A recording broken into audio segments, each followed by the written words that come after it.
Hello, and welcome to Bendy Presents The Movie Test of Time, a podcast about revisiting our youth through the only medium that matters, the movies. Thanks for joining us.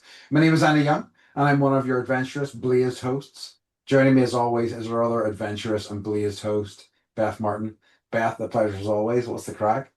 Excellent, excellent choice of words. Thanks.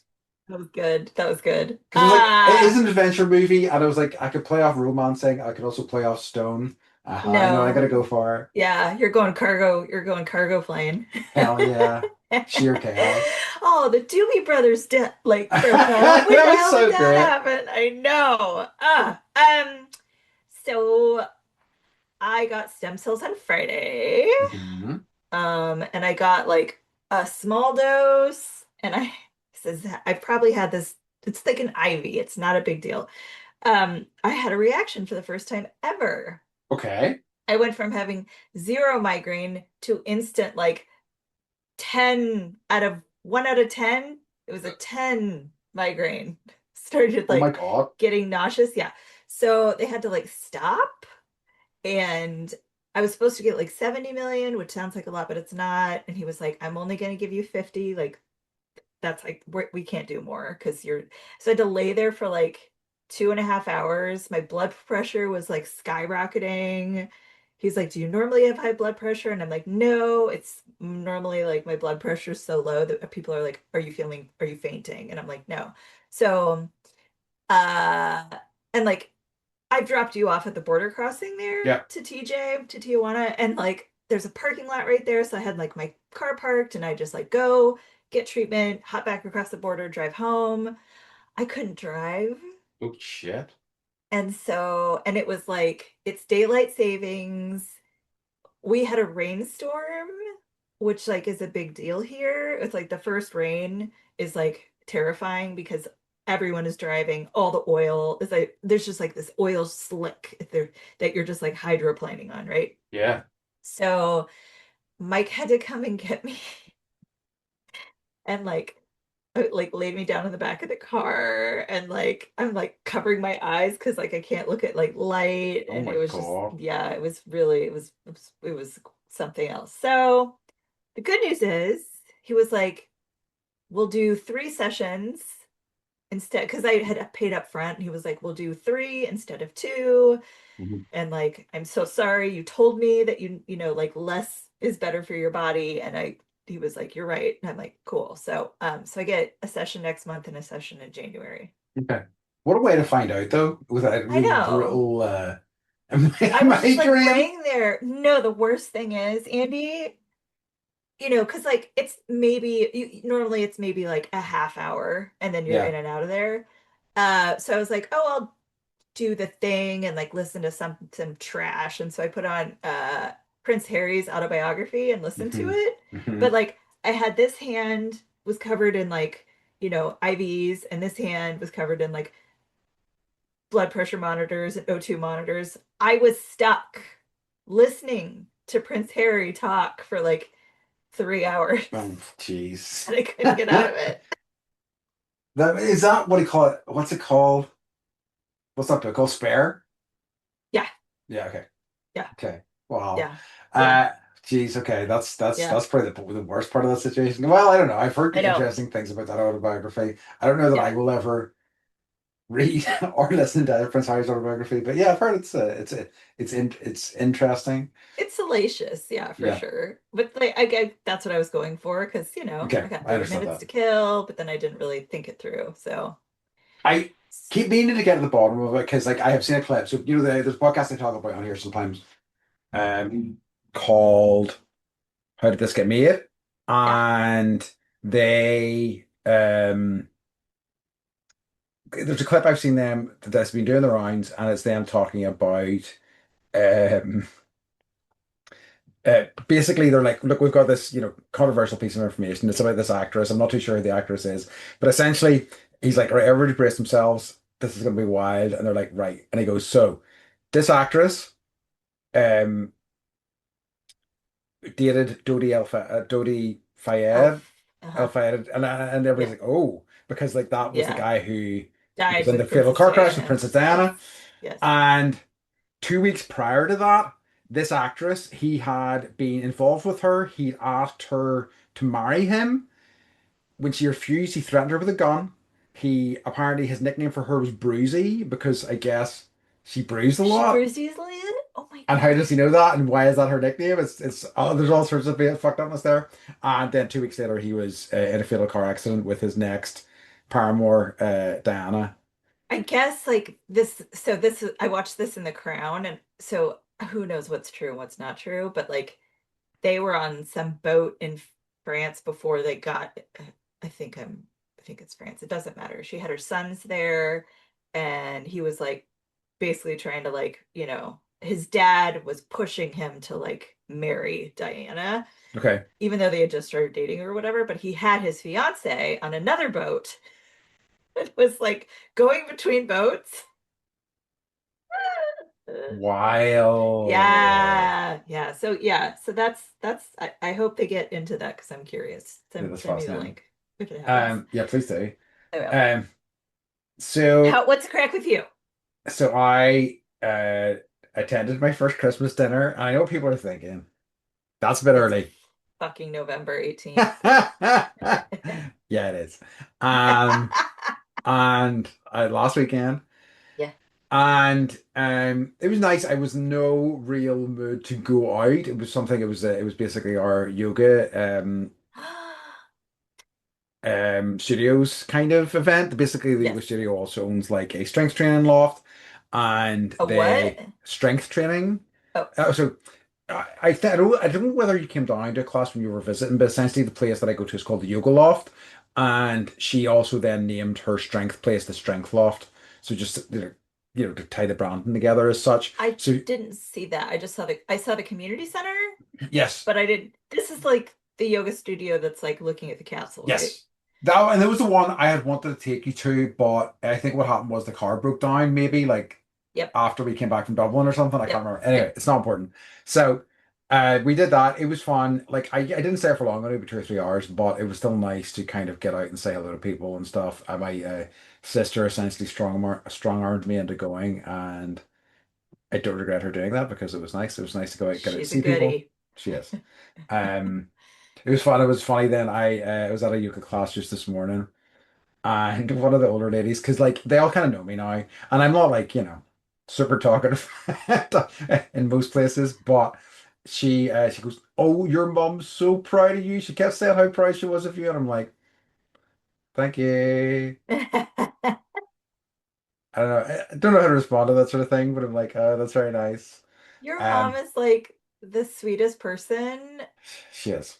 And like you walk into your parents' house and it feels like, oh, I should live here too. Yeah, Like these should be my parents. yeah. They're Like good folks. they are good folks. You're But lucky. You I good am. stock, Andy For Young. sure. Good Thank stock. you. No, they're Mhm. super supportive and super nice. So yeah. Um, but yeah, And it's always I nice to hear when your parents are proud of you it is, it from is, it other is. people. Yeah, yeah, yeah. Whereas like, my it's like whenever people say other kind of things about me, my sort of Yes. like impulse is to like Shove their face. put my hand in their face and just shove them away. Yeah. But I Yes. try my best, trying to become an adult. I get there eventually. Um this is like we were talking about and I was having a conversation with somebody about it last week. How I was like, Um, what I've been quite enjoying doing is movies, shows, and stuff like that. Certainly on Wall Street recently, looking at actors and going, how old is this actor when they filmed this? Oh my And God. finding out that Michael Douglas was like 42 Yeah. in Wall Street, and I'm like, that's younger than me, and he seems like a complete adult, whereas Yes. I feel like I'm Yes. very far away from the same thing, Yes. you know? I agree. Like, I don't know if you guys ever had the OC, the Yes. TV Hmm. show.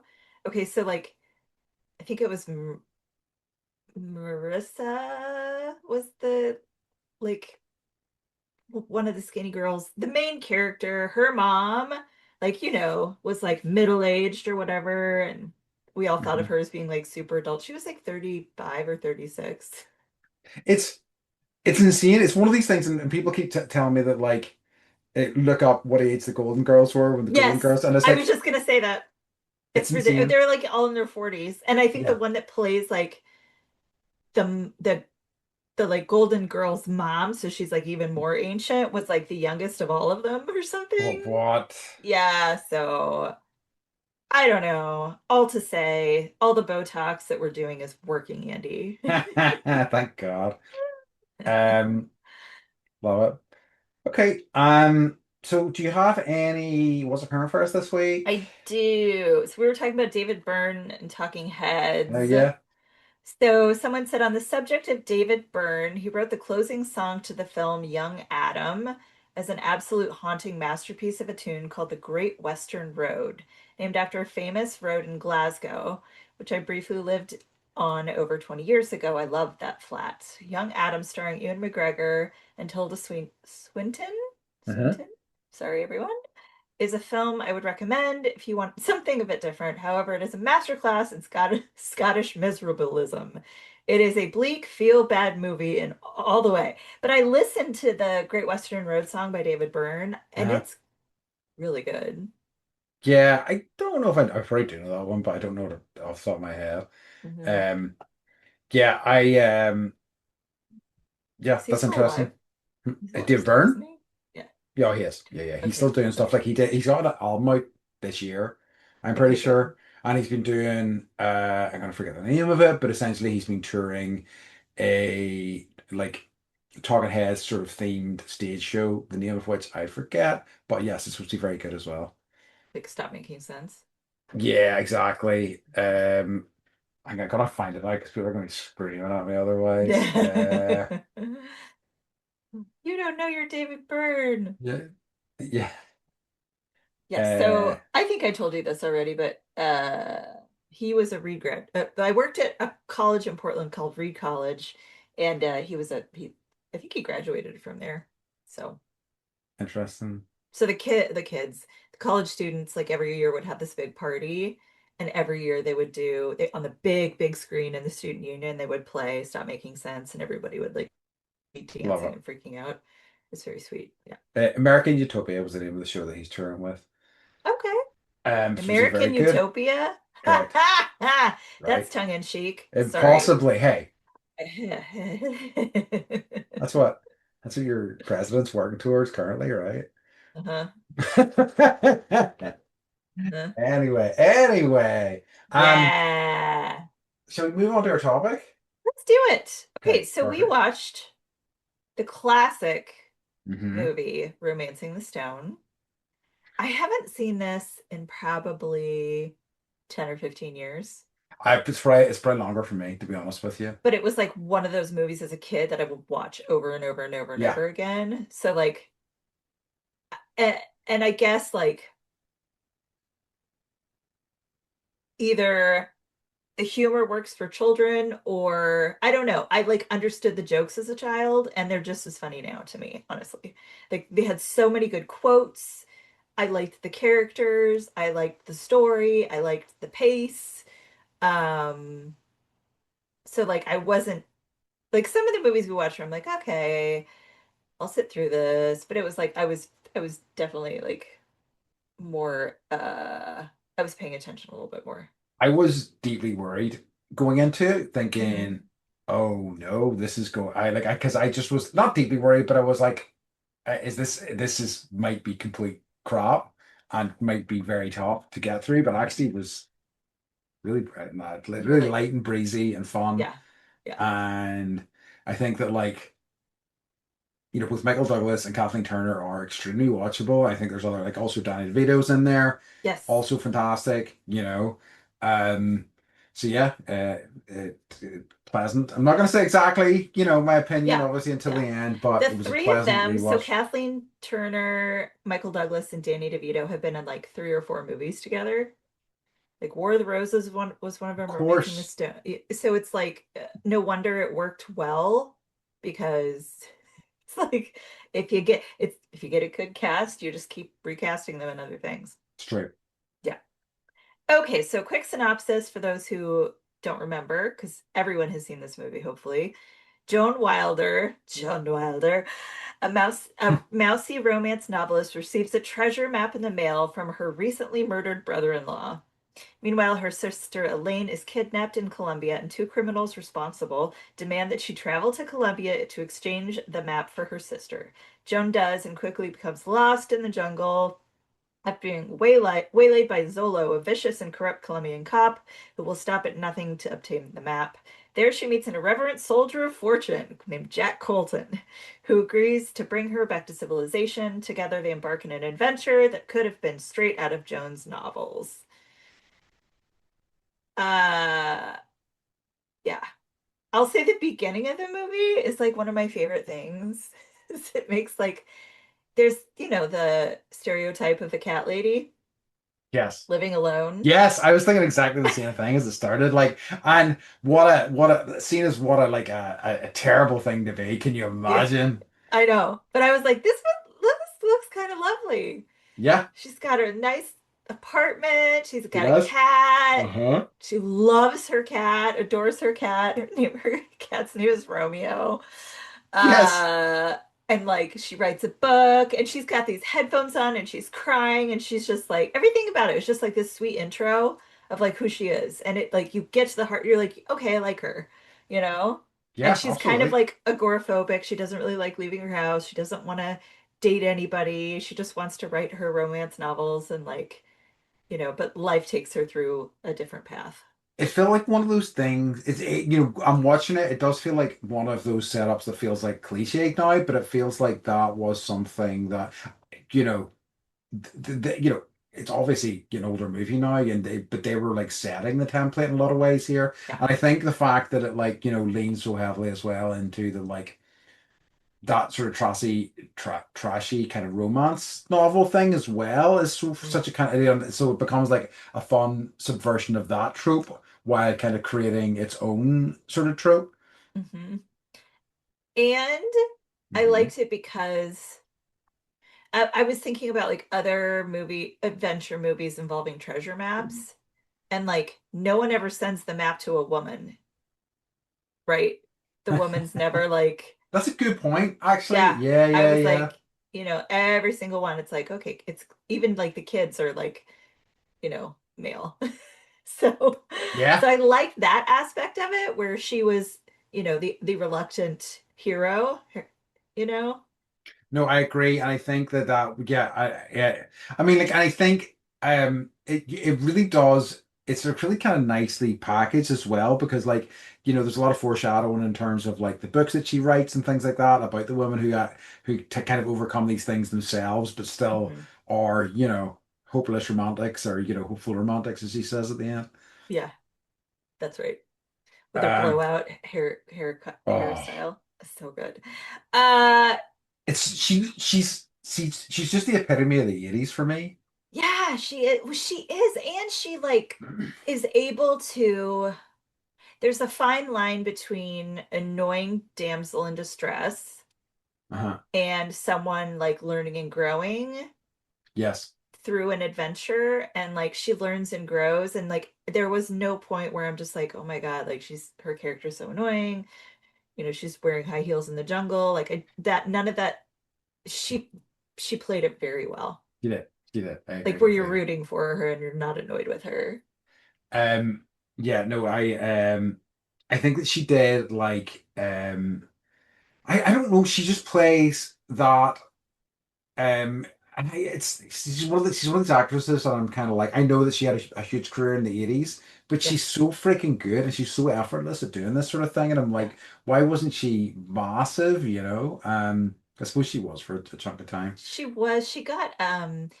She got some chronic illness, Yes. and she's got to take steroids and who knows what else for it, and so that's kind of like changed her I physique and stuff. physical appearance. Yeah. Yeah. So, but I mean, there was one movie, I can't remember which one, but she plays like the father who's like gone through like some sort of, either transgender Oh, or has was gone that in through. France, maybe? Yes, yes. It was like Chandler's dad or Yes. something. Yes, So yes, like yes. she gets the humor. She doesn't like, okay, I don't look like I looked in the 80s, but I can still, I'm not gonna let it get to me kind of thing. Yeah, Which I appreciate that. Yeah, good very catch on much the so. Friends. I never really watched that show, so I'm glad you did. Wow, really? Mhm. I'm not like being like you, Beth. You've got to see Friends, but like it's just one of these ones that seems so ubiquitous. I'm surprised you were able to avoid it. Yeah, I'm kind of like, if the more popular it is, the more I'm Sure, like, nah. I get it. I do get Yeah, it.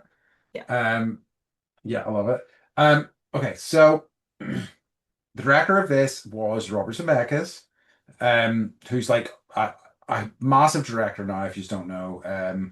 What was interesting for me, and it's I think I kind of had known some of this before, but I was looking into his past, and he was primarily a writer initially, Mhm. and one of the things that he wrote, and this isn't the only one, but this is probably the most damning one, was 1941, which is a movie seen as Steven Spielberg's only real failure.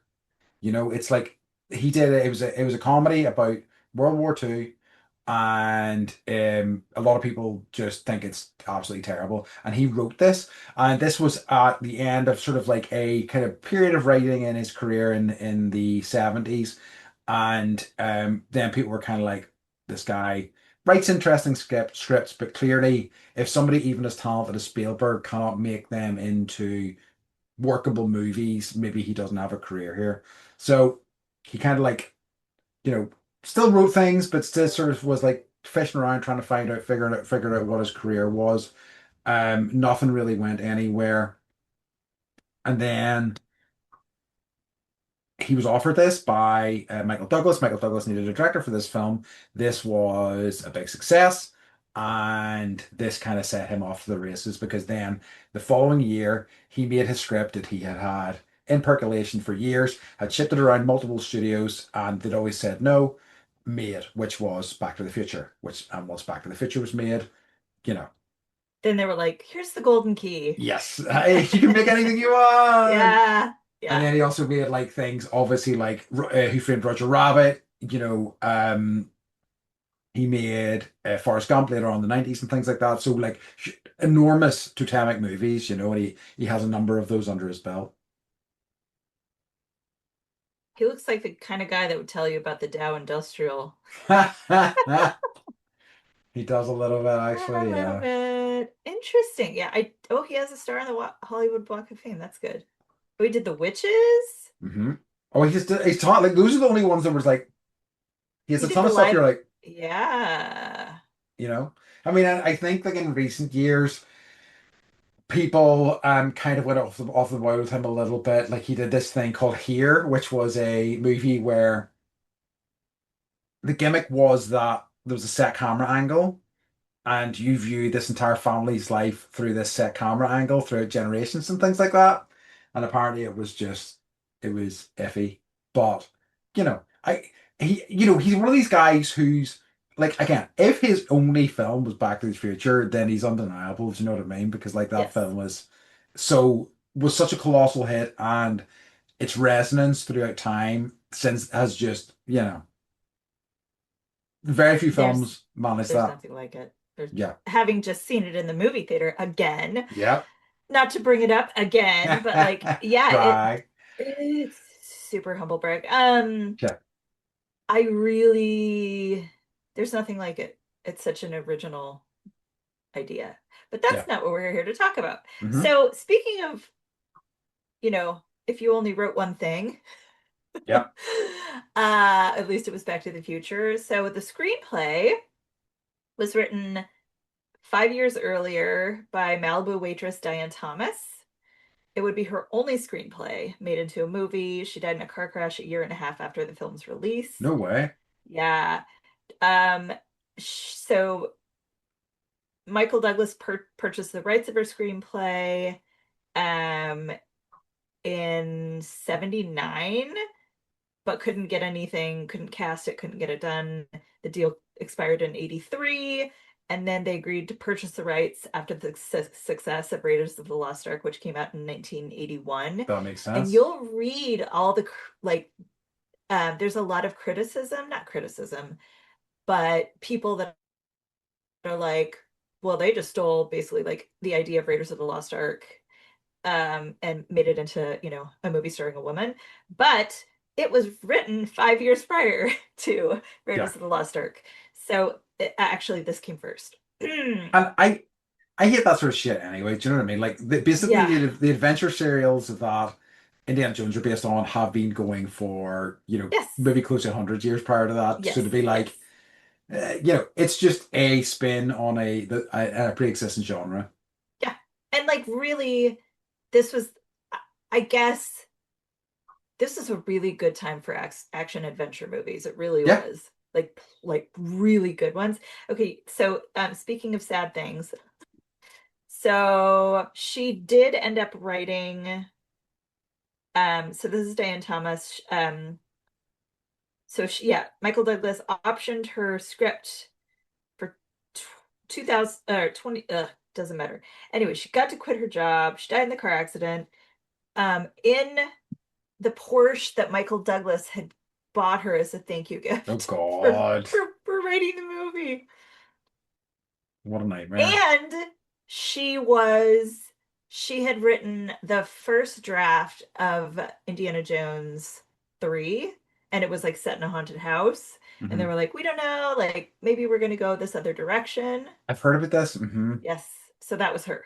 Because it was supposed to be like one where they were like, it was like there was a script where it was set in Scotland in this haunted castle, and I'm like, Yeah. that would have been interesting. Yeah. And they kind of Uh, got there. Not, they did, yeah, yeah. yeah. I don't know if it was Scotland, but was it Scotland? Germany or Austria, I The think. tapestries. Yeah, exactly. I'm pretty Uh-huh. certain it was like Austria or somewhere like that. Yeah, that sounds Um, right because of Nazis. because of Anyways, Nazis, yeah. I just like those types of things. Like this was such a good screenplay. You know, Hollywood does right by Waitress, and like where Hmm. could her career have gone? And it just makes me like sad. It's true. And it is surprising, not surprising, but like it's always humbling, I guess, to hear about these things where it's like Yeah. these people who could have had enormous careers and just cut Yeah. short by these tragic accidents. Yes. Yes. Um, it still won't make me embrace life though. You can try, but No. you can try, but I Change won't. not at I all. will not do it. Change nothing. No, thank you very much. Be grateful for Yeah, nothing. exactly. Screw that. Yeah. Um, so yeah, I don't know that you did as well, but like immediately recognized who the composer was, Alan Silvestri. And this was another sort of like big star for him as well, which I thought was so interesting because like essentially he's a I recognize his name as the guy that did the Captain America music, and I knew that his like Oh, I compositions didn't were make that all connection. over like the Marvel movies, really, Uh-huh. Avengers ones as well. But this was the start of his career, and he then ended up like because it was like him and Robert Zemeckis their first. They had both done other work, but this was the thing that kind of propelled them into like a big full-time Hollywood career. They kind of Holy stayed shit. together, and he composed for the vast majority of Zemeckis' films, including Back to the Future. Death Becomes Her, Yep. Forrest Gump, Yeah. Contact, What Lies Hmm. Beneath, Castaway, The Polar Express. Can't stand that movie. Beowulf. I don't think anybody can Uh, stand that movie, seemingly. I don't know well, anybody that likes my children can stand it over and over and Polar over and Express. over. Uh-huh. Gross. Uh-huh. Also, in terms of one that's near and dear, Gross. in terms of what's near and dear to my heart, he also did Predator, which I think has an iconic music. Definitely. But yeah, so And like, also like mhm. I don't know. I very much enjoyed the soundtrack. I thought it was great. Like it was like Yeah. I was listening to it. It was really kind of 80s and had synthy stuff. But Yeah. like it still was nice and was like because like it was kind of like chirpy and upbeat in a way that I thought really worked for the film, but it was Mhm. very 80s. It had that sort of like, you know, Kenny G yes, playing my that's a good, saxophone okay. sideways. Yeah, lots of horns and stuff like that, and lots of like, brightness and notes, and then like sort Yes. of like, sort of arrhythmic sort of drumming for like the tense scenes and stuff like Yes. that. Yes. But Yes. yeah, it was great. But like, Um, yeah. Hmm. Go ahead. No, I was gonna say like again, I don't wanna. We're not talking about this film, but Hmm. obviously he did the iconic music for Back to the Future as well. So like it's another massive feather in his cap coming just the Dun, following year, dun, dun, right? It's just iconic, like Oh, absolutely it's iconic. it absolutely, Another absolutely. another person, if that was the only movie that he had done, and that was his contribution to, Yes, culture, yes, you're good, man. You're golden forever. yeah. So, the question of believability, I thought it was believable. I thought it was gorgeous. It does look Like, nice. And the thing that we keep coming back to, and it's uh, like film, because as time goes through and with CGI and things like that, and I think that like I was a little bit eye rolly whenever I heard people kind of going, "Oh, CGI is a big problem." I'm like, whatever, it's just how it is. But see, as we have like went through and we've watched older films and we've watched films like filmed on location and with practical effects, it's like this feels so nice. It feels so tactile, and maybe tactile is the wrong word, but it feels real in a way that I really I feel like we've lost in a lot of ways, agreed. in modern Agreed. filmmaking. And it's like, I don't know, you can see some fantastical shot of like, you know, a war that's happening and literally know that like there's no human there. It's Yeah. actually like it's all just like on a I know CGI engineers or whatever they are called like work very hard, but I don't know. It's just I feel like, and part of it is like just like the pace at which everything is changing so fast generally, Hmm. you know? Yeah. It's too fast for me for sure. And I feel like there's like a humanity that's lost. Yes, absolutely. Yeah. Absolutely. Yeah. No, I hear you. Um, and I was wondering as I was watching stuff, especially some of the early scenes, I was like, is this Colombia? I don't know, but it didn't. I feel like if it wasn't It shot in Colombia, it was it probably was shot in shot in South Mexico. America. Mexico. Yeah, it Yeah, was that in makes Mexico. that makes sense. So I kind of thought it was definitely, it looked South American. Since Mexico isn't technically South America, but you know what I mean. It did look authentic, which I thought was great because it doesn't always. No. Um, I'm just gonna double check that that's actually true because um anyways, yeah. Tell us if we're wrong, but I'm pretty sure it was Mexico. And there was one point they were like a howler monkey like yells in the background, and I was like, do they have howler monkeys in Colombia? I thought And it was just Costa Rica. it's true. Yeah, I they gotta be up and down there, right? Bound to would be. assume, yeah, it's Bound to all the be. same. I Okay, wonder. so It yeah, probably go would have ahead. been. Sorry. I'm just thinking. It probably would have been. Well, it might have been quite dangerous to film and actually in Colombia at that point. Oh So no, that's what it was. Thank you for okay, you're helping my brain. okay, good. So as life imitates art, there was actually a rash of American kidnappings in I Colombia, and they were like, see. "Oh, it's probably too dangerous. Let's go film in Okay, Mexico," fair enough. Fair enough. Fair enough. which is Good old, safe, which good is old a safe safe place. Mexico. Yeah. It is. Yeah. It is. I've never had any problems. Yeah. Yeah. I hear you. I like Jack Colton's character. I Oh, thought it so was good. believable. This guy, like, out there collecting birds to ship illegally Yes. around the world. Yes. I it did like it felt like it had like a toe in sort of like fantasy silly sort of realm, but like it was enough like especially near the end when like he turns up and it's like crocodile skin boots. And I had real questions about them towing a boat into New York and I'm like, That was, I have a whole list of bro, why things. are you doing this? Why like Yes, this feels like an unnecessary expense. Though yes. maybe that emerald was worth a lot of money. Who knows? Um, yeah, I would say just like, okay, this was made in whatever year, 1980. But 84, I think. yeah, I definitely feel like it holds up. Um, the jokes were funny. Like it's believable as far as like an adventure story Yeah. goes, I think, you I, know? absolutely. And I mean, it feels more like, you mean, obviously Indiana Jones is fantastical, that's kind of part of the appeal, but like Yeah. it does feel grounded. And like with while having like silly elements, it does feel like there's a lot of grounding in there as well. But like you know, the fantastical parts of it are also kind of like, I think for most people they kind of think, oh, I might stumble across a treasure map that has, you know what I mean? Like that feels like something that might happen. So like I think that, the reality is that there probably aren't really any treasure maps, but it's such an evocative idea. It's easy to get swept along by it. There's definitely treasure. There is treasure. Uh, they just found, this was like last month, they found a haul up, not up in Florida, over off the Sure. Florida coastline, and it was like millions of dollars of treasure. Ooh, interesting. Yeah, Wow. so I there think that, are yeah. treasure hunters Yeah. specifically in Florida just because that they have all the hurricanes and all these boats sank, and they're everywhere. There's everywhere. Um, So I stopped myself. I'm going to say it anyway. Whenever you talk about when you said Florida, I was going to go, "Oh, America's floppy penis." Um, It totally looks like that. I thought it's worth going back to because some people will enjoy that, right? Yeah, they could Don't.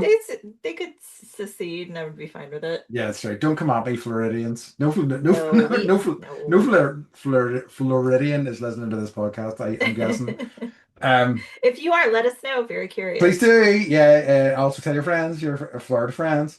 Um, but yeah, and it's also so great seeing Danny DeVito in Oh my movies God. Oh, I wrote somewhere in my notes, I was like, we just need more Danny DeVito everywhere. in general. I Yeah. was on the, and I was on a, I, I'll go to Reddit occasionally just to see like, okay, what do the people think, Hmm. and like not a read my article, read my Substack, read my Medium Sure, article. sure. Like, no, what do the people think? And like someone just wrote Danny DeVito, and everyone else is like, I love that you got like 6,000 upvotes for just writing Danny DeVito. Yeah. It's like I occasionally would watch or listen to the It's Always Sunny in Philadelphia podcast, I have not and seen that show yet. it took me a while to get into it. It took me a few seasons to really lock into it. Once I did, I adored it. It's one I still kind of watch. I've seen like there are like 19 seasons, and I've seen all but the most recent one.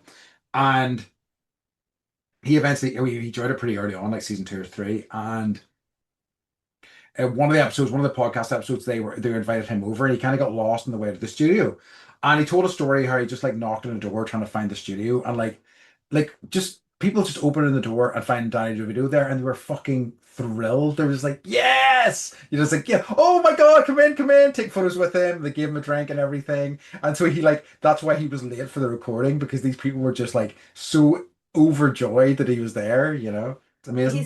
It's kind of like, Bill Murray just kind of shows up places Yeah. and like does karaoke with you, or like, Yes.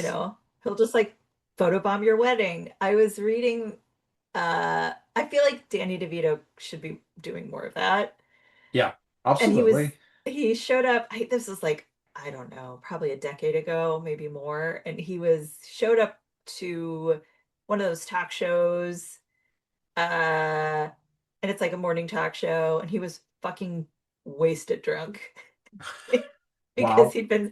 he spent all night up drinking limoncello shots with George Clooney, and I was like, that's the best excuse I've That ever. rocks. So like, if I was ever a teacher and I was like, "Why is your homework late?" and someone was like, "I was stayed up all night taking shots with George Clooney," I'd be like, "Okay, you pass, no I see, problem." like, it's often, when you think about charisma a lot of the time, and certainly I maybe perhaps generalizing here, but like, you often think of like somebody like, you know, tall, handsome, or beautiful or whatever. But like, he is oozing charisma in a way that few other people are. Like, he has it in a way that I can't think of many other people that do, not as much as him, certainly anyway. The Riz, He the knows what Riz. there is. He's watchable. Like He every is. like you know, send the boat back. Yeah. I will soon. How soon? Very soon. Like just everything, and him trying to like hide his face, and like he's got Oh, wanted posters with his yeah, face him trying to everywhere, and rip he's the trying to, poster off. Yeah. yes, it's Oh, just his physical comedy is funny. The way he like utters every line, it's funny. So like I'm glad they're in more movies together. But like him and Kathleen Fisher and Michael Douglas, like totally watchable. Did a great job. Absolutely. And the No. guy that is playing the drug lord, whose name I can't remember, Oh yeah, he who was also has, wonderful. yeah, he was also good. He was good. Um, Okay. mhm. And that was just like a funny little segue into like a different part of the adventure. Like they end up in this Colombian town and everyone's got guns and they're terrified. And so they all take him to the drug lord of the town who kind of runs everything. And he's like, Joan Wilder, I read all of your books Yeah, to all my people. And like they love her. And so yeah, who knows who reads romance novels. it's true. Anyways, it was funny. Um, any other characters that stood out for you? Um, I think that so like I give the I can't remember his name, but the I guess the main sort of like antagonist, the kind of general kind of dude. I just Zo find him, Zo Zo Zolo? yeah, Yeah. such a, like a I that was the person I had the most questions about, right? Because like, Yeah. okay, so he's the head of secret police, Yeah. but also he's like taking missions on his own. He's killing people on his own. He's like spying in people. He's I'm like that guy has a full plate, you know. How does he know? Yeah, like how did he find out about the fact that like there was a map and there was a treasure and like This is also very true. yeah, Yeah. So very true. that guy Not found explained. but again I didn't really care because like what's really fun is say Danny DeVito and his cousin and Yes. Michael Douglas and Kathleen Turner sort of like they're sort of back and forth, them in the Yes. mix is all that really matters. The other guy just kind of drives things a little bit. But yeah, I think that honestly, just leave me with those core three, and I'm happy all day. Yeah, same. Same. So I've got some facts if you want to hear them. Please do. But okay, uh so the studio execs were so sure that this film was gonna flop. Hmm. That's Zemeckis, did I say it right? Yeah. Was they fired him Wow, from really? directing Cocoon in 1985. And then it turned out to be such a success that they let him go forward on his own project, which was Back to the Future. Okay, makes sense. So I just love that it's like that's Hollywood. That's Hollywood, I'm right? They're glad like, that we don't like know how this is going to work, so we're yeah, just going to fire you from this other project. I'm glad to hear that the people who are making the decisions are in Hollywood were dipshits back Yeah, then as much as yeah, they are now. yeah, totally. So much cocaine. Yeah. Yeah, I already mentioned the ripoff of Raiders, and no, it had actually been written much earlier. Okay, this is funny. I think this might account for some of the chemistry that we see. Michael Douglas and Danny DeVito were roommates during their time in New York City when they were starting out in show business. Wow. Can you imagine that pair That's just like amazing. going around town doing their thing? Wow. So DeVito notes that Douglas got his break with the TV series The Streets of San Francisco in 1972, but continued to pay his share of the rent even after leaving the apartment in New York for Hollywood. So he's a good guy. Nice. And he would later, as producer and reluctant lead character, Jack Colton, offer the part to Danny DeVito. Um, and DeVito was like, that basically like cemented me. So Interesting. yeah, That was the real kind of launch of his movie yeah, career because yeah. Taxi would have been what late 70s, early 80s, that sort Yeah, of but it thing, was would it? like, yeah. And there were a lot of breakout characters from that. Yeah, true. Um, Mary Lou Andy Henner. Kaufman. Andy Kaufman. Yeah, Mary Lou Henner, Danny DeVito. Yeah. I just saw Danny DeVito in the new Haunted Mansion. And like he has a very small part, but Hmm. he plays this like professor who like is into architecture or whatever. And he's like, yes, I'll meet with you, but we have to go to Benihana. And he shows up in a raincoat and a little rain hat that's completely clear. So he won't get like, because they throw food in your mouth and he's like all prepared because he loves like that.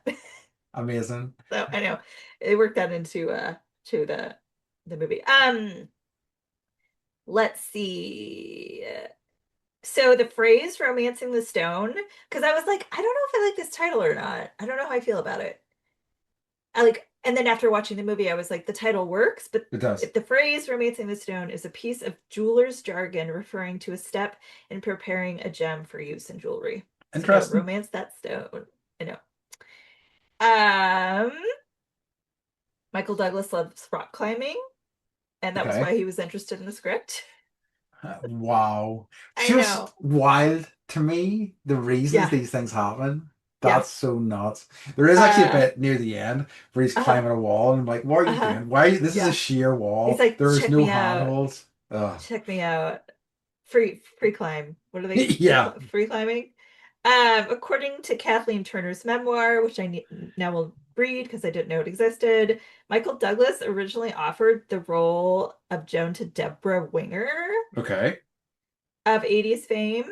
I could They see met at a that. Mexican restaurant to discuss it, but according to Douglas, she ended up biting him and she didn't get the part. Fighting or biting? B is in boy, Whoa. biting. And I'm like, what the fuck is up with that? Okay, interesting. I know. It's kind of one I wasn't sure I should read because I have no answers for you guys. I'm sorry. Um, Fascinating. oh, and actually, okay, so this is interesting with the rock climbing. Sorry. Who knew we would be talking so much about this? But Kirk Douglas of Spartacus fame Uh-huh. is Michael Douglas's father. Yes. So when he was around 16, Michael would enjoy rock climbing with his father during breaks of the filming of Spartacus, which came out in 1960 and was entirely shot largely in Death Valley, California. Okay. So rock climbing and Death Valley don't, for me, go together. Okay. Filming a movie in Death Valley doesn't seem like a good idea to me either because it's hot. Yeah. There's a reason they call it Death Valley. Yes. Yes. Absolutely. Like, yeah, I've heard it is And that was brutal. like the 60s, so I don't think they had like star trailers with air conditioners. I could be wrong Straight. though. Okay, other people that I feel like this happens with Michael Douglas's movies where he's like, we tried all these other people, but nobody was good, so I decided I'd just Sure. bear down and take and so he was producing. They asked Clint Eastwood, Kurt Russell, Jack Nicholson, and Christopher Reeve to play Jack T. Colton. Okay. They all turned him down. So he was like, I guess I'll have to play him. Fair enough. All choices I would have been happy with, I think. Yeah, I don't know. I feel like Michael Douglas's comic timing, like Yeah. when they're swinging across the vine, they have to swing across this like giant crevasse, and like anyways, doesn't matter. She accidentally grabs a vine and like she's trying to walk across a bridge and she grabs a vine and the vine Yes. swings her Yes. across. And so she's got a problem with mini bottles, which is one of my favorite character traits ever. Hmm. It's just like her whole apartment has like 30 mini bottles. She's got little mini bottles in her bag. Yeah. And Yeah. like she lands and she's like, oh my God, I'm still alive. And the first thing she thinks to do is to like grab a mini bottle. And then he swings over and he's like, You're you're drinking? Like I'm over here trying to kill myself to get over to you and you're drinking. And then like he grabs it and like chugs this little mini bottle. It's just like so the whole thing is so good. It's a nice. It Anyway. is a nice character trait. Though it's an interesting. It's such an interesting one that the sort of thing that even probably 10 years later wouldn't have been played for laughs necessarily. Yeah. Do you know what I mean? Yeah. Yeah. And it made me happy too, just because we did watch Wall Street and what was the other one that we just watched? Ghost in the Darkness. We also watched the game. The Game. The Game and Wall Street, like same character. So it was nice to see him play a comedic role. That's a good point, actually. Yeah, it was a nice sort of tonic to those because like he was a Hmm. much more serious person than those other ones. He was pretty serious in Ghost in the Darkness as well. Yeah. Well, pretty serious. Yeah. Well, That movie was yeah. certainly sillier than Wall Street in the game, but yeah, it's still serious. For various reasons. Yeah, And those are my facts that I have. love it. The good ones. Like, do you think that it does hold up? I mean, do you think that suppose this also comes at a what our kind of opinion on it was, but do you think it still works in this day and age? I think the dialogue is so tight. I think the pacing is so tight. Yeah, I I agree. like, it's kind of like, I love it when I sit down to watch a movie and then it just like I can't stop watching it literally Yeah. because I'm gonna miss something and like it's all just like moving along so fast. Yeah. So in that regard, I do think so. I miss, I guess like the 80s and maybe the 80s had this kind of campy humor, Hmm. which we'll talk about more as we get into some of the other movies that we're watching right now, but like I miss that. Yeah, I hear you. I miss that. No, that's awesome. I completely agree. And I think that it is of its time, but also a very good example of something from that time. Hmm. Agreed. Um, I think it's a good like time capsule. yeah, absolutely. So Absolutely. things that didn't work, and this comes up in my brain a lot, so I'm just gonna talk about it here. So there's like the first shootout was Zolo after they crashed the bus into Jack's Jeep or whatever. Jeep and the birds fly away. Jack fires 9 shots before reloading and then fires 11 shots. Um, Most guns I think only hold like 5 or 6 bullets. That's a good question. Like This it was happens all the time, and I count. I'm like, I don't know. I know. So this apparently was a Remington 870. I don't know what that is or what it means. But yikes. uh, I it bothers me when they don't count the the Yeah, shots, that's true. and Like that happens in every fucking movie, and I'm fucking counting. so it looks like t typical pump action shotguns hold between 4 and 5 rounds, and Exactly. with some tactical versions between 5 and 9. But even that is pushing it, and his wasn't a tactical shotgun by the looks of things. Yeah, Interesting. I would say like yeah, from like what did I learn from this or whatever like Uh-huh. or what sort of hit me. I really think that the chemistry on screen matters, and I'm starting to really understand why they're casting directors. I Yes. just assumed like the director or the producer, like executive producer would be the one casting, and like the fact that like it's someone's job to find chemistry and like make that work. I Yeah. just love that idea. Like that would be a super cool job to have. There's like, you know, obviously the film series that is important to me, less so these days, but the Marvel movies, there has been like a talk in recent years about how important there essentially was one casting director who was responsible for all of the early stuff. And Oh, they like in terms of like how huge they were in terms of making that work. I mean, because they're the ones, who would have championed for like Robert Downey Jr. and things like that, and they kind of give Chris Evans a launch and well, a proper launch, I suppose. So like it's so important. I think it makes it is something like I think you're right. It is undervalued. I think people don't even consider it, but it is mm-mm. incredibly important. And I think having a good casting director is an enormous advantage. Do you know any casting directors that we could interview? Do I know? I might. I know people that work in sort of locally make TV shows and things like that, but Must be interesting, like to know like what you look for and yeah. like um I'm reading Ione Skye's autobiography right now. Hmm. I'm saying Ione, right? I think so. Ione. Hmm. Ione. Uh Ione? and she's talking about yeah, like being cast in certain movies and like yep, the chemistry was right there, like no need to check out. Also, she dated Anthony Kiedis when she was 16. Oh, And he was like a full-blown like heroin addict that sounds and like some. he was 25. That sounds like some grade A Anthony Kiedis shit. Like, it sounds like that I because, like, know. based on what I've heard about him, he's not. He's one of these guys who I'm surprised hasn't been kind of like Me Too in a way, really. Because he sounds like he was, you know. Yeah, he like wrote his own book called Scar Tissue where he Yes, talks about like having sex with a 14-year-old and he was like 20, yes. 25 or 26 or something. And I'm just like, I mean, good for you for like being honest, Hmm. but and then I think he became like Buddhist because I went to see this is a long I don't now I'm rambling, but I went to see the Dalai Lama like 20 years ago Hmm.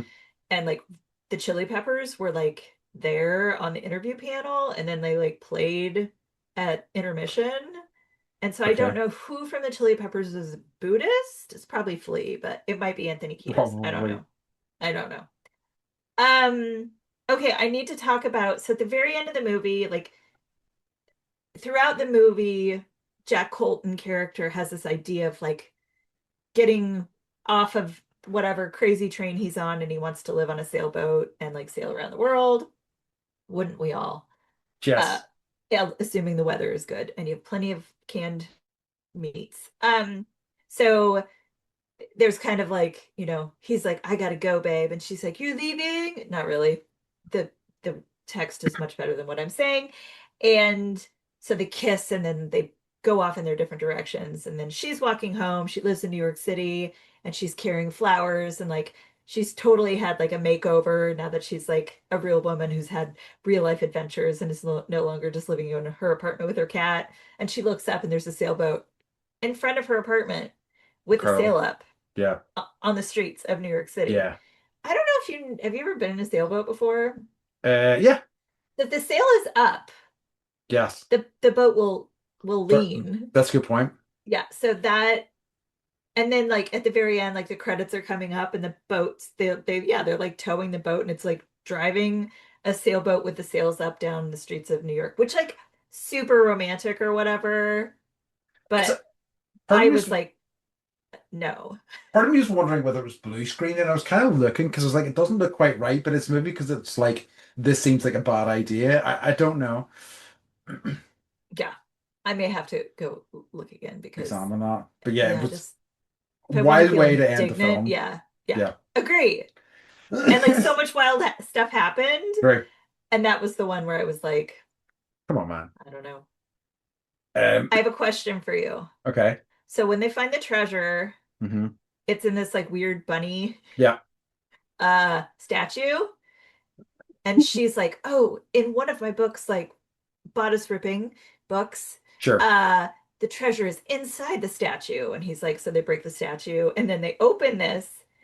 And the jewel is wrapped in green grass, which I don't know how things work Hmm. with grass and statues and sealing things for hundreds of years or whatever, but the grass is usually not green That's a good point. and alive. Would you have broken the statue? Yeah. I don't know if I would have. Um, I mean, I think so. I mean, it's of no value. So I think That's it's true. a But what if it's it was? How do you know? it's a good point. It could be that that's a very good point. It could be one of these things that's wildly collectible, and I have no idea about it because it's like that's often the case. That's a good point. Um, yeah, like I mean, I think I probably wouldn't have been like, would I have left the hotel? Do you know what I mean? That's where my thought. If somebody's like, Yeah. I'm going to treasure map. I'm going to follow. We're probably going to spend a couple of days in the forest or in whatever. I'm like, I'm good.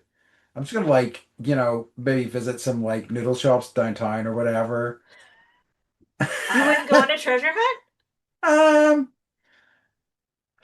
would I What go if you on were a like, treasure hunt? what if you were in your 20s? Yeah, maybe when I was younger. Yeah, yeah, yeah. These days, treasure hunting's a young man's game. Let's put it that way. I don't know. Tell that to Kevin Costner. And I'm old as shit. That's very true. But he doesn't see He it. He doesn't see himself as an old man. no, that's true. He sees himself as Kevin Costner. Oh yeah. Now and forever. Now and Uh, forever. um. Shall we move on to the end, in terms of our last few wee sections for the film, or do you want to have any, or do you have anything else Yes. you want to talk about? No, I'm Okay. good. I think that for me, it's a pretty easy answer for who wins Too Legit to Fit this week. It's Danny DeVito all day long. Like I really liked a lot of And his Michael Panama Douglas's. hat. Yeah. Yeah, I mean it was so great. This hat, the hat, the vest, the suspenders, everything. It was all of it was working for me. Um, and I like Michael Douglas's shirt that he wore through like the last third of the film, but Mhm. like and Kathleen Turner has some nice outfits near the end of the film as well. But the whenever he turned up in the alligator boots and like the knee length leather jacket, I was like, no, you have done That's not You've sailboat that's not attire. okay. None of that's okay. And so you've lost any points that you had are gone now. So They yeah. kick you out of Cape Cod for that. Yeah. I mean Danny DeVito was already in a strong lead, but that just Yeah, completely hobbled your chances. So yeah, Danny DeVito all day. yeah, Are you yeah. you I'm in absolute agreement. okay, perfect. I was Love like it. Michael Douglas, but like his like he was. I don't know. Well, maybe they did some of the costume design based on Raiders of the Lost Ark. Yeah, Because even though the script was written, like Raiders came out and then this came out. it's true. So Um Andy's Animal Acting Award for excellence in animal acting mhm. goes to the alligator, the big fake Fuck yeah. alligator that Yeah. is trying to scare Michael Yeah. Douglas. Yeah. That Uh, ate Zolo's hand. And I was yeah, like watching it, and it's like he's like he catches the jewel and he's like, thank you very much or whatever. And then yeah. like the crocodile comes and like eats his Ah. hand and like he's like, ah, like totally screaming and there's like blood gushing everywhere. And I was like, this is So good. this ain't CG. Sure isn't. There's like pipes and tubes running, like pumping red fluid, making it super gross. It was so good. He was so So sweaty. he was very sweaty. I mean, everybody was quite sweaty in the film, but he was just particularly sweaty. And he smoked. He was smoking a wee bit too much for my taste as well. I was like, bro, leave Yeah. it out. I get that it's your thing, but you maybe put it down for a second. Okay. So in terms of revisit, remember, refuse, or redo, what are your thoughts? I would say So revisit. would I. I was like, I wrote like in all caps totally, like totally. Yeah, it was good fun. It was just it was brisk. It was Yeah. entertaining. Yeah. Yeah, absolutely. Like all day long. Look at so good. Look at those snappas. Look at those Yeah, look at snappas. that. So, the repetition of that phrase was I just know. wonderful, I was and like, also like how it say was it every time, deployed. say it more. Yes. Yeah, and nobody said it near the end in fear and stuff like that. I Oh, it's know. so good. So yeah, wonderful, and like again, a real surprise in that way. I think because I remember enjoying it as a kid, but I was like, is this going to? Is this going to hold together? Is this going to have like literally stood the test of time? And I think it did. I think it's like one of my favorite Michael Douglas movies. Oof, wow, I know. wow. I love this movie. Okay, incredible. Well, you know what? Let's leave it at that because what a statement. Yeah. Okay. So in that case, Beth, what has been bringing you joy this week? Um, do you want to start? You want to start? Sure. I talked about Arc Raiders yet? It's the Yes. video game that I've been playing. Yes. Okay, fuck. You can read. Okay. Oh, I'll do No, it. no, Okay. no, no, no, no, no. I've got something else. You I know do. what? Oh, okay. Okay. I can go. So I okay, go, go, go. Okay. Okay. So, I baked over the weekend. Hmm. And I can't have the gluten, but I really, really love key lime pie. And so Okay. Mike found these like gluten-free graham crackers, Okay. and we have a lime tree now. We have a key lime tree. Ooh. So I made from scratch the best key lime pie that I've ever made, which is Hell the yeah. first one. I've made one so far. No, I used to like bake a lot and had forgotten how much fun it is. And it's also there's like something to be said about like going out and like harvesting your own limes and making your own fucking Key limes are pie. They're the the little guys, like little they'll put them guys. in like on the top of a Corona Yeah, yeah. bottle. Also I got to make the crust as thick as I wanted, Oh, and it yeah. was like half the pie was the crust, and it was so Amazing. good. Yeah, Amazing, amazing. that brought me joy. It was good. That's good. Okay, so I'm gonna do another video game because I so I've been playing a game called Silk Song, and it is kind of a sequel to a game. Kind of a sequel. It is a sequel to a game called Hollow Knight that I only finally got around to playing earlier this year, or was it last year? Not important. And one that I had been trying to play for a long, long time and had really bounced off. But once I kind of locked into it, I just absolutely adored it. It's got these like beautiful, like cartoony graphics, and you are like a bug essentially who's going through this kind of bug kingdom, and there's all like acolytes and pilgrims and things like that. It's just this really kind of rich world, but it's also extremely hardcore, which is in terms of like the difficulty levels and stuff, which is something that I am really looking for in games these days. I don't know what happened to me. I'm now looking for these really kind of hardcore experiences. So it's both rewarding in terms of the story that it's telling, and also in terms of the feeling of achievement whenever you kind of overcome certain obstacles and things like that. So yeah, it's really got its hooks in me, and it's maybe not bringing me joy, but it is bringing me distraction and entertainment. You know. I would say like just Prince Harry was not distraction. Yeah, That was that's not. yeah, So that's it not can good. be, Yeah, yeah, no, it's like quality distraction does matter, I will it, say. absolutely, absolutely. Good on ya. Nice. Okay, Beth, can you tell everybody Mm. where they can find us? Yes, you can find us at bendypodcast.com. Thanks to those of you who are watching our episodes on YouTube and giving us likes. Yeah, And like, if you've got any ideas of movies that you would like to us to watch from childhood yeah. and Even give like opinion, like a series suggestion, like if you want to yeah, suggest an actor that we look into, things like that, that would be great like too. Danny DeVito. Yeah, ooh, now we're talking. I know, right? Love it. All right. Okay, folks.